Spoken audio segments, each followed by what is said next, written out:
We have jumped on another tour bus today, and where are we heading, Em? We are heading to Baalbek, Anjar and Kasara out in the rural Lebanon today. It's a little bit northeast of Beirut, and I think it's about an hour and a half drive there. So hoping that the weather's going to be a little bit better when we arrive, because it's absolutely teeming down at the moment. Yeah, it doesn't matter though, because it means there'll be less people when we finally get there. Hopefully. Yeah, really looking forward to today, because it's supposed to be some of the best sights of Lebanon today. So we have arrived in Anjar after kind of a crazy ride up here. There's a lot of water on the road and it's very rainy today, but it does mean we're basically the only people in Anjar. So when you visit Anjar, you're actually 5 to 7 kilometers away from the Syrian border, which is basically as close as you can get nowadays with the current situation in Syria. So if you look, well, on a clear day, over here you can see the Syrian mountains. Anjar is located in the Bekka Valley. A former Umayyad trading city, it was founded at a strategic location between Baalbek and Damascus. This ancient city was only discovered by archaeologists at the end of the 1940s. Excavations of the city revealed a fortified city, surrounded by walls and flanked by 40 towers. Anjar is close to 1,300 years old, and evidence from Greek, Roman and Byzantine architecture can be found at the site, along with arched Umayyad relics. Construction in the city of Anjar was started in 714, but the city was never completed and destroyed and abandoned by 744. Anjar was named a UNESCO World Heritage Site in 1984 and is a must-see location when you're travelling through Lebanon. Despite the rain, it's a really fascinating place. The tour guide said that back in the day this wasn't really a strategic place, so nothing was destroyed and rebuilt, so it's preserved quite well today.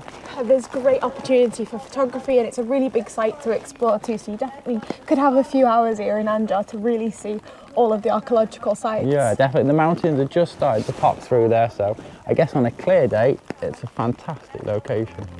As we continued to explore Anjar, we couldn't help but let our imaginations run wild and think back to the glory days of this city. There would have been over 600 shops, a palace, a mosque and a hammam. The whole city would have been around 114 square meters. But today there is only the ruins of this incredible ancient city. Despite the rain, we had an incredible time exploring this spectacular site. We decided to grab some coffee at a little local cafe before heading back onto the bus to drive to our next location. As we drove cautiously through the Bekka Valley, passing through towns, villages and displacement camps, this region is Lebanon's most important farming region, producing almost 90% of Lebanon's wine. But it's also known for its difficult and dark history. This region is surrounded by natural beauty, but is unfortunately experiencing extremely hard times. We continued through, arriving at our next location, the wonderful and ancient Baalbek. Okay, we have made it to Baalbek, which is one of the biggest and oldest temples in the world. Yeah, the big one is Jupiter, I think, and the smaller one is Venus around the corner. Just heading into the entrance here. But already, it's looking pretty awesome. Em's got some new attire. It's keeping her head warm. It is keeping my head warm. Looks nice. As you enter the steps, you go into this grand courtyard and it's absolutely so much, there's so many things to look at here, isn't incredible. it? There's like ancient ruins everywhere and it's pretty well intact. Consider it had a big earthquake in the 1700s, which knocked quite a lot of it down. Yeah, and I think the tour guide was just saying as well, it's like the most, all of the Middle East, this is the most famous. The famous one, possibly in the world. Temple. It's so well preserved and it's such a big site. It's incredible. Quite interesting fact, these marble or granite columns here, they don't have granite in Lebanon, so these were imported from Egypt, she said, which is quite a journey. The Romans were very industrious. One of the things that is so impressive about Baalbek is just the sheer size of the site.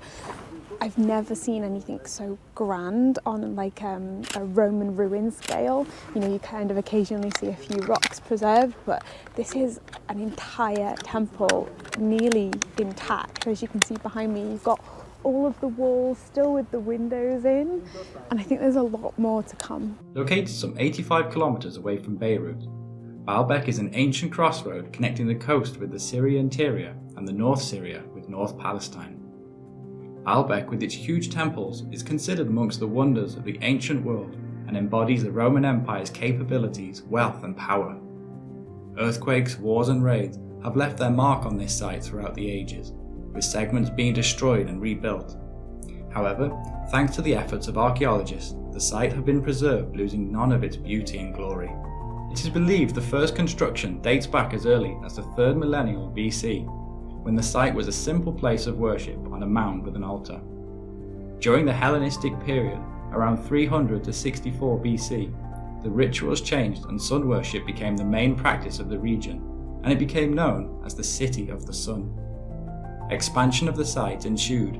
However, the construction work for the Temple of Jupiter began around 16 BC and was nearly completed by about AD 60, thus spanning the reigns of Augustus and Nero. After purchasing our ticket, we walked through the entrance and we climbed the huge stairway which leads to a grand courtyard. The front is decorated with 12 granite columns, and there are 3 doorways that lead into a hexagonal courtyard, which was surrounded by a further 30 granite columns. Walking a little further, we pass into the great courtyard, where we catch our first glimpse of the Temple of Jupiter and the Bacchus Temple. The courtyard is immense, with so many small details to be seen throughout the various recesses and niches. In the centre lay a sacrificial altar flanked by 2 pools for ritual washing, which were both destroyed at the end of the 4th century.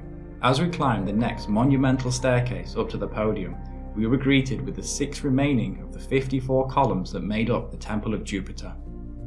At just under 20 metres tall and a diameter of nearly 2.5 metres, these columns made up the biggest temple dedicated to Jupiter in the Roman Empire.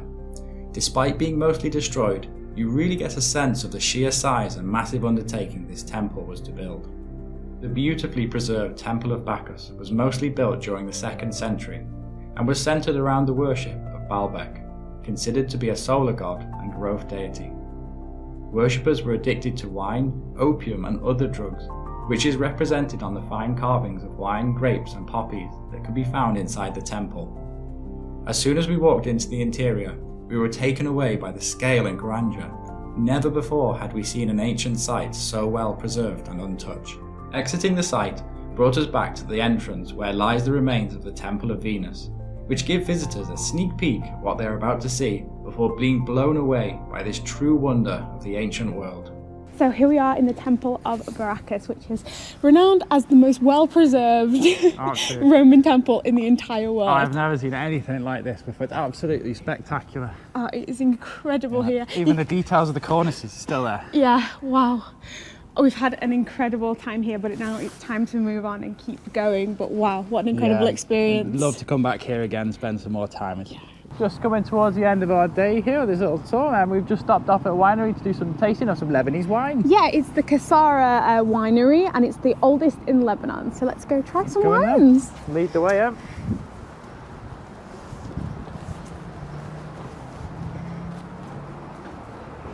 I can't say I'm very familiar with Lebanese wine or heard of them, but looking at this wall of glory here, they seem to have won many awards. Yeah, and the last time we were in a winery was Moldova on It the was Heady in Castelmimi, I think. Yeah, so I'll have to compare Lebanese wine with Moldovan wine. So we are inside the cellar, which is apparently 2,000 years old. Yeah, apparently these are natural forming caves, and they were first found when a fox grabbed a chicken off a farmer who was beheading it, and he ran into the caves, and they followed him, and then they found this place. It's incredible. And then it was established from here. There's wine all the way back to the 1930s stored in here. I don't know if you can quite see behind me. It's incredible. Yeah. What they're saying was apparently they imported the French grapes, and they grew here really well because the soil conditions are very similar. Wow, okay, we cannot get lost in here. We need to find our tour guide. So the caves are 8 to 10 metres underground, and it's just what feels like miles and miles of caves and tunnels through it lined with wine. And you said it's in oak barrels? Yeah, I think it's almost always in oak barrels for red wine. But they said in the 1857 war or something, Lebanon, the locals sought refuge in these caves, and the temperature remains stable throughout the year as well. That's why it's perfect for storing wine. That's the caves explored. I'm glad we didn't have a power cut in there. Oh yeah, it's tasting time now. Tasting time. Shukran. All right. First tastes of Lebanese wine. wine. So Cheers. the Untitled Observatoire is our basic white wine. It's made from 3 grapes, Sauvignon, Muscat, and Claret. This type of white wine usually don't pass through barrels, and it will be aged in the bottle for 3 to 5 years. And it should be drunk chilled between 8 and 10 degrees Celsius, and mostly with whiteness. It's quite nice, though. It is quite nice. It's made from Oh, I like that one. Also, Caladoc, Cinsault, and Carignan. Okay, so another 3 grapes. It's like a mix between white and red grapes, and mostly with cheese or red meat. It's very bitter for me. Very well. It's just come out of the bottle, but I think it needs a little bit of time to breathe. Alright, well, cheers guys. Right, that's it from the winery. It was a nice little break. It was great. Actually, all of the wines that were being sold here are available in most European countries, by the looks of it. Yeah, the UK, in Switzerland and Germany, so you can maybe go to your local supermarket and see if you can pick up some Lebanese wine. Yeah. We can recommend it. Although the bottles here are about $2 or €2 per Yeah. bottle, I don't think Tesco is going to be selling for that.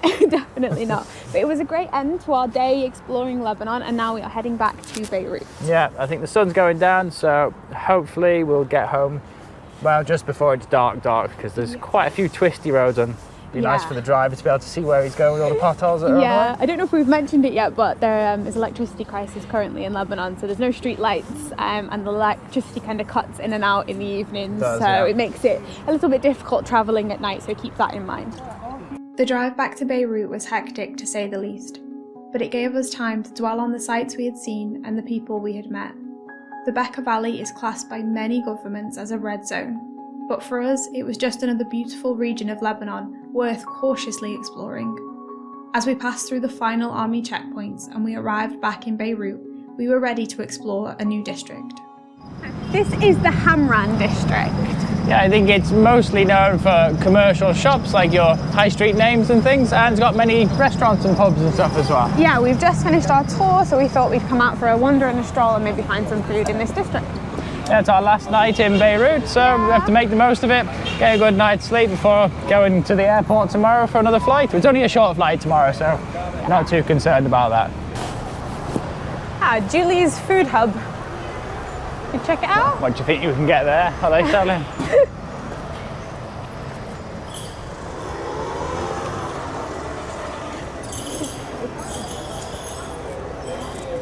Looks like a hookah bar. Oh, yeah.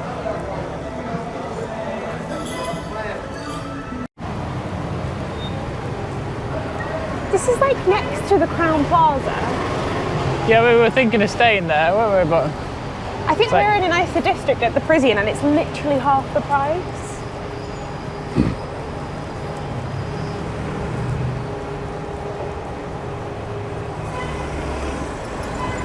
I think I would say to everyone, if you're going to come to Lebanon, really do your research about your district. Not because one area is safer than the other or anything, it's just that it's such a big place, Beirut, and you don't realise it until you get here. So if you want to be near the attractions, try and be more in the centre, not towards the sea. yeah, I think it's a little wrap A little there. wrap. All right, mate. All right. Cross in. Cross in now.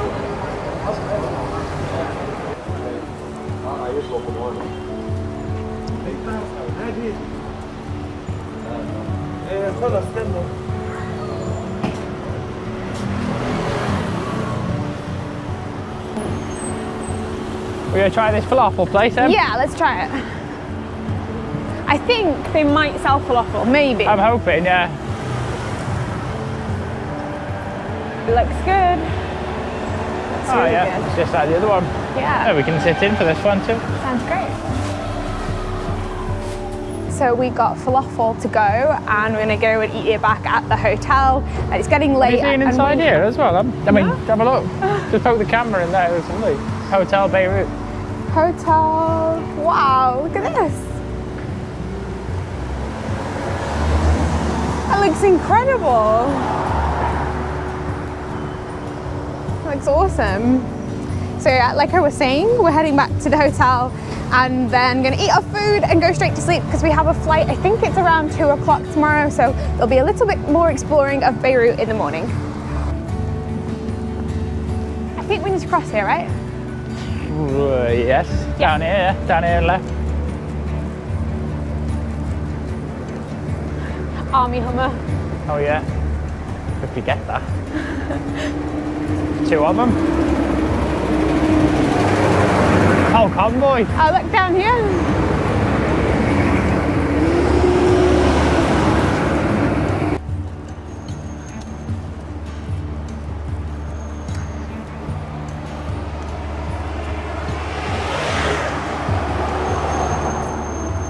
Beirut streets at night or Kataisi streets at midnight, sure. We had a little dog to bringing us home. We did. Kataisi was darker. I think so.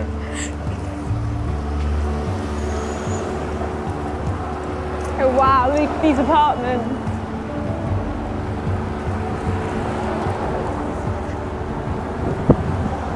Right down here, wasn't it? Yeah, watch your step. I'm gonna cross over here. Yeah. It's good. Good treat. Salam. Hello. I think this is the last crossing of the day. I think so, yeah. Here we are, Le Parisien. Hotel Parisian. I think some room service. Well, a $2 salad. $2 salad. Splash out.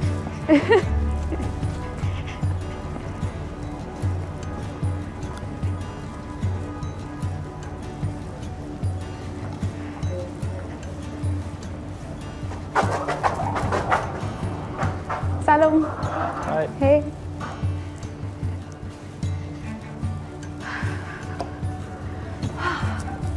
I'm knackered, are you? No. I'm really tired today. I did a fair bit of walking today. Yeah, I'm looking forward to a big fattoush salad with falafel. What's that? Pimp my salad. Pimp my salad, yeah.